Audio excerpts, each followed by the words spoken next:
Alright, Reds, if you thought for 1 second that the transfer window slamming shut meant we could all catch our breath, then you simply haven't been paying attention. This is Nottingham Forest. Peace and quiet are not in our vocabulary. The last few days have been a whirlwind of chaos, a storm of high-stakes drama, off-field battles, and boardroom politics so intense it could make your head spin. We are a club that operates on the edge, and the stories that have emerged are simply staggering. They speak of ambition, of dysfunction, of victory, and of a future that hangs precariously in the balance. It's everything we've come to expect, cranked up to a whole new level. Today we are diving deep into the mess. We have the inside story of a transfer deal that was fully agreed, only to collapse in the final frantic minutes, leaving a player in total limbo. And the explosive part? Pundits are now pointing the finger of blame directly at the very top of our football club. It's a story of power plays and brinkmanship that has had serious consequences. Then, we have the full breakdown of a monumental and frankly embarrassing victory against the FA. It's a tale of legal warfare, accusations of bias, and a huge financial payout that the club fought for tooth and nail and won. It's a win for the little guy, and that little guy was us. But the drama doesn't stop there. We'll also be talking about a player who cost this club millions, a player signed from one of the biggest teams in world football, who, amid all the deadline day madness, just slipped quietly out of the back door, his Forest career over before it ever began. It's a story of incredible misfortune. And in the same breath, we have to try and make sense of the bizarre case of the brand new signing, a player who arrived, was officially announced, and was then promptly put on a plane and sent straight back to where he came from. A deal so strange, it has left the entire fan base scratching their heads and asking what the master plan really is. And then we get to the big one, the main event. The storm clouds that are gathering menacingly over the manager's office. There is a chilling new prediction from an expert who warns that if results on the pitch do not turn around immediately, hell will break loose. It's a story of pressure, of showdown talks, and a manager's future hanging by a thread. Is this just another week in the life of Nottingham Forest, or do you feel like the pressure is finally reaching a dangerous boiling point? Before we get into the blame game of this first story, do me a favor. Hit that like button and drop a comment with the one word you would use to describe this football club right now. Done? Excellent. Let's get straight into it, because our first story is a tale of a deadline day mess, a collapsed deal, and a pundit pointing the finger squarely at one man, Evangelos Marinakis. Imagine the scene. A player is on the verge of the biggest move of his career. The fee is agreed, the terms are set. He's probably in a hotel room, his bags packed, just waiting for that final call from his agent giving him the green light. He's picturing himself in a new shirt, playing in a new stadium. The fans are waiting. Everything is ready to go. But as the final minutes of the transfer window tick away, the whole thing implodes. It collapses into dust. Not because of a failed medical, not because of a last-minute change of heart from the player, but because of bureaucracy, timing, and a high-stakes game of poker between club owners that went horribly wrong. The window slams shut, and the deal is dead. And now the fallout is getting personal and very, very public. I am talking, of course, about the absolute saga surrounding Jota Silva. The winger's proposed move to the Portuguese giant Sporting Lisbon collapsed in the most dramatic fashion at the 11th hour. And now, pundits and journalists in Portugal are not holding back. They are laying the blame for this fiasco firmly at the door of Nottingham Forest, and specifically at the feet of our owner. Appearing on CNN Portugal, journalist Bruno Andrade was asked who was responsible. His answer was blunt and immediate. There are many people you could blame, but especially Marinakis. He delayed the negotiations until the very last minute. This wasn't just a deal that ran out of time. This was a deal, according to the reports, that was deliberately stalled as part of a negotiating power play. So let's dig into the why. What was the strategy? According to Andrade, the main reason for the delay was that Marinakis was annoyed. He spent the final days of the window trying to push Sporting to agree to a permanent transfer rather than the loan deal they were proposing. He eventually compromised, agreeing to a loan with an option to buy, but by then, his patience had worn thin. And the reason for his frustration is fascinating. Andrade explained, Sporting had spent days, if not weeks, chasing other players for Euro 30 and plus, and then tried to lowball Jota.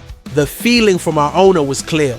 As Andrade put it, Marinakis thought, if you've got money for them, you've got money for me too. He felt Sporting were trying to get one of our assets on the cheap while they were splashing big cash elsewhere. So he played hardball. He waited. He squeezed them until the very last second. Unfortunately, he squeezed a little too hard.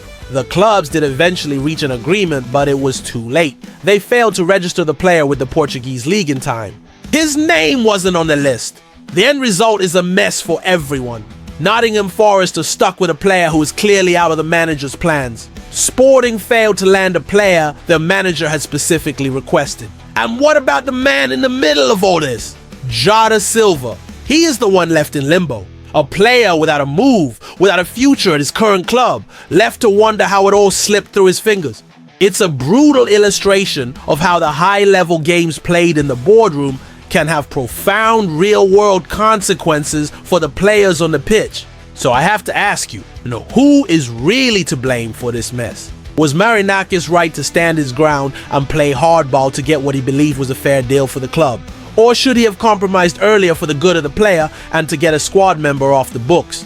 Let me know your verdict in the comments. From a bitter battle in the boardroom over a transfer, we now turn to a bitter battle in the courtroom, a fight that has ended in a huge and very public victory for Nottingham Forest.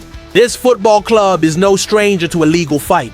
We have a history of taking on the establishment and fighting our corner. We fought for our rightful place in the Europa League and won after the Court of Arbitration for Sport found Crystal Palace in breach of multi-club ownership rules. That victory was sweet, but this was different. This was a battle against the Football Association itself, the governing body of the entire sport in this country. They came after us, they charged us, they fined us, and their officials used dismissive, pejorative language to describe our club's legitimate complaints. But Forest did not back down. We did not accept it. We took them on, we challenged their process, and we have now secured a victory so total, so definitive, that it is being described as a major embarrassment for the FA. This is the full story of Nottingham Forest's landmark legal triumph against the FA. The Times has reported that, to the FA's humiliation, an arbitration panel has sided completely with the club. As a result, the FA will now have to pay Nottingham Forest hundreds of thousands of pounds, a sum which includes covering all of our legal fees. This is a monumental win. To understand its significance, you have to look at the timeline. It began in April 2024 after that infamous 2-0 defeat to Everton, a match riddled with controversial VAR decisions. The club posted on X, stating we had warned the PGMO that the VAR official, Stuart Atwell, was a fan of our relegation rivals, Luton Town.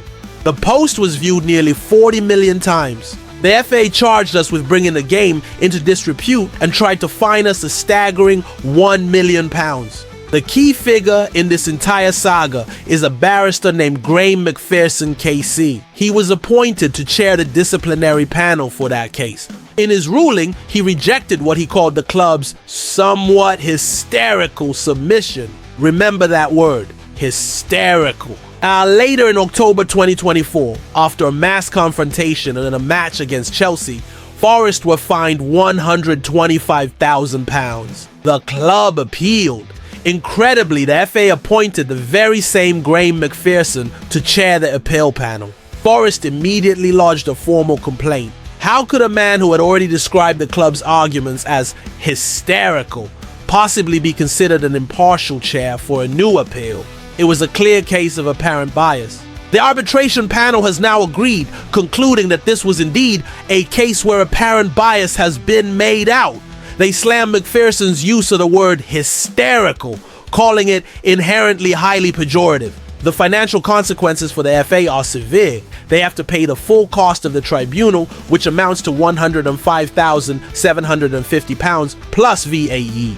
And on top of that, they must cover all of Forest's legal costs as well as their own. It is a complete and utter vindication of the club's stance. That one word, hysterical, a dismissive, condescending term, was the FA's undoing. It was the proof the club needed to expose the bias in the system. Forest stood tall, refused to be patronized, and held the governing body to account. This is a massive victory that goes beyond money. It's about respect. How proud does it make you that our club had the courage to do this? Let me know what you think of this huge off-pitch win. This was a very public fight. But while all eyes were on the courts and the new signings, on deadline day, a multi-million-pound player slipped quietly out of the back door, almost completely unnoticed. Deadline day is a circus. It's an explosion of information, a frenzy of rumors, confirmations, and collapses. New faces are arriving, holding up the scarf for the first time. The excitement is palpable. It is so easy in the midst of all that chaos to miss something. And on this latest deadline day, a significant departure occurred that almost nobody seemed to notice. It's the story of a player who arrived at the City Ground with such a high pedigree for a big transfer fee from one of the biggest clubs in world football. A player whose time in the Garibaldi Red has been defined not by his performances, but by a catastrophic run of rotten luck.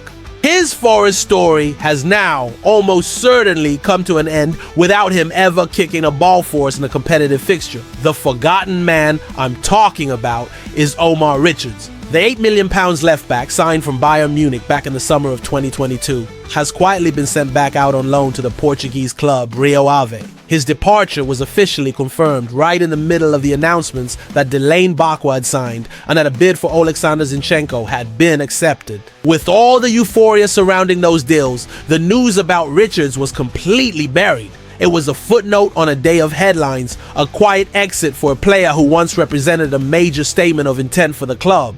It's a sad end to a chapter that never even got started. You have to feel a little bit sorry for him. You really do. His story at Forest is a brutal tale of misfortune. Shortly after he completed that £8 million switch from the German champions, it was discovered that he had a hairline fracture in his shin. It was a devastating blow. He spent months on the sidelines recovering, and just when he was getting back to fitness, he was hit with another setback, requiring surgery for a hernia issue. He missed the entire season. By the time he was fit again, the team had evolved and he was far down the pecking order.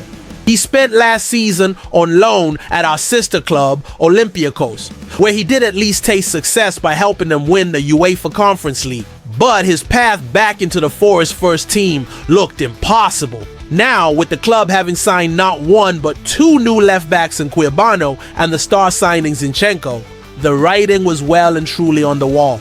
This latest loan move back to Rio Ave, a club where he spent some time last season and knows well, feels like the final act. It's a chance for him to play regular football and eventually secure a permanent move away from the City Ground. To sign a player from Bayern Munich for £8 million and have him never play a single competitive game for you is just astonishingly bad luck.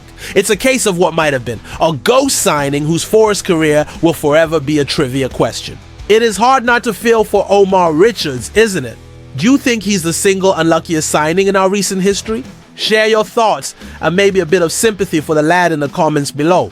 While Richards' quiet exit surely signals the end of his Forest story, the story for another new left back is just beginning, in the most unconventional and confusing way imaginable. Right, let's try once again to wrap our heads around one of the most confusing, head-scratching transfer deals of the entire summer window. A club identifies a player, a top young talent lighting it up in Brazil.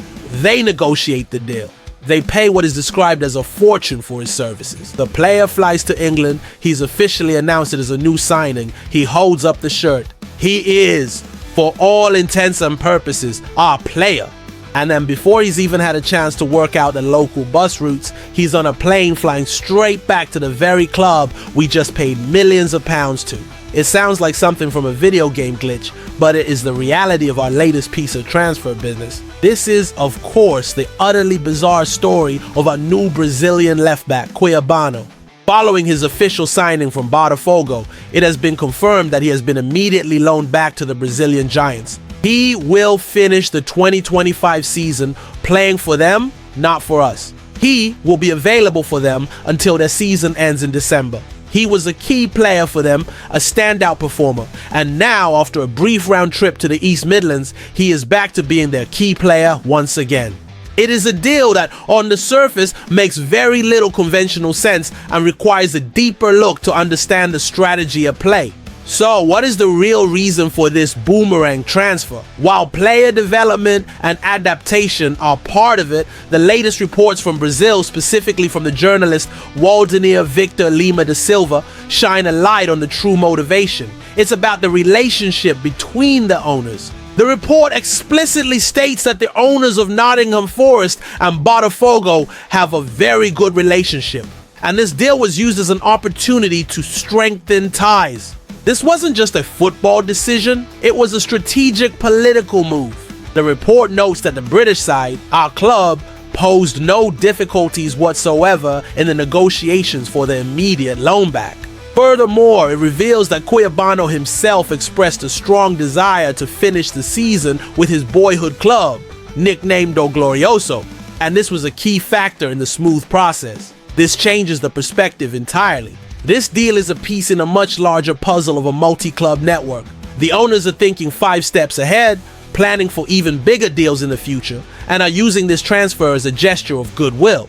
Cuiabano has effectively become a human symbol of the alliance between Forest and Botafogo. He is our asset on our books, but he is playing for them, helping their campaign, all in the name of fostering a powerful long-term partnership.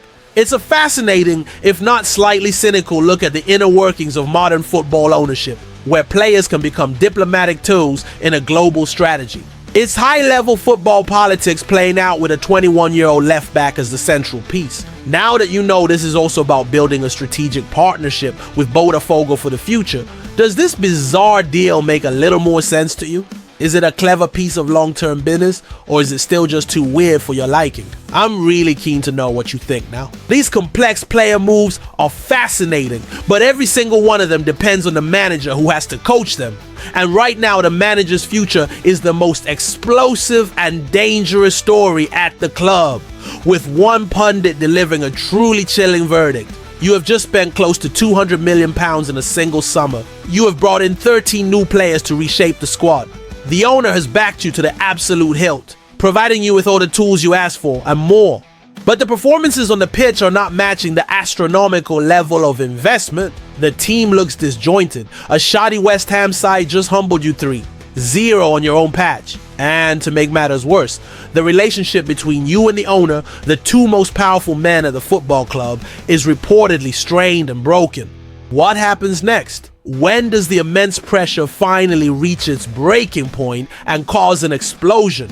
This is the terrifying reality currently facing the Nottingham Forest manager, Nuno Espirito Santo. And according to a damning verdict from football finance expert Stefan Borson, if the team's form does not improve dramatically and immediately after this international break, hell will break loose. That is not my phrase, that is a direct quote. It's a prediction of pure chaos. We know from reports that Nuno and owner Evangelos Marinakis are set for showdown talks over the manager's future. Nuno himself has publicly admitted in a press conference that his relationship with the owner has changed. The crushing defeat to West Ham has thrown gasoline on an already raging fire, and it feels like we are approaching a point of no return. Speaking exclusively to Football Insider, Borson's analysis of the situation at the City ground is brutal. He claims that our owner Marinakis likes to run high-tension situations, and that this doesn't bother him.